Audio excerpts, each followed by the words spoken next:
आपल्याला माहित आहे की मध्यंतरीच्या काळामध्येच अंबरनाथ नगरपालिकेच्या आणि या नगरपालिकांच्या निवडणुकींमध्ये सुद्धा भारतीय जनता पार्टीचे नगराध्यक्ष त्या ठिकाणी प्रचंड बहुमताने जिंकून आले, हे आपणा सर्वांना माहीत आहे। आणि देशाचे पंतप्रधान नरेंद्र मोदीजी यांच्या नेतृत्वात आणि महाराष्ट्रामध्ये आदरणीय महाराष्ट्राचे लोकप्रिय असे मुख्यमंत्री आदरणीय देवेंद्रजी यांच्या नेतृत्वामध्ये सबका साथ सबका विकास या तत्वांवरती प्रत्येक इथल्या असणाऱ्या नागरिकांना निवडणूक आणि निवडणुकीच्या पार्श्वभूमीवरती त्यानंतरच्या काळामध्ये तिथला प्रत्येक प्रभाग आणि तिथले असणारी प्रत्येक विकासात्मक कामं ही मार्गी लागली पाहिजेत, त्या दृष्टिकोनातून सातत्याने प्रयत्न करणं हे भारतीय जनता पार्टीचं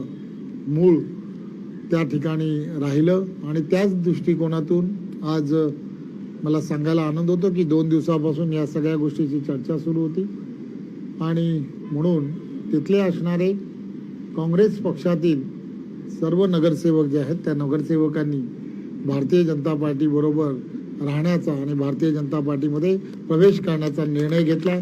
आज त्यांचा प्रेसच्या समोर विधिवत आज प्रवेश नाईक साहेबांच्या उपस्थितीमध्ये आज होतोय।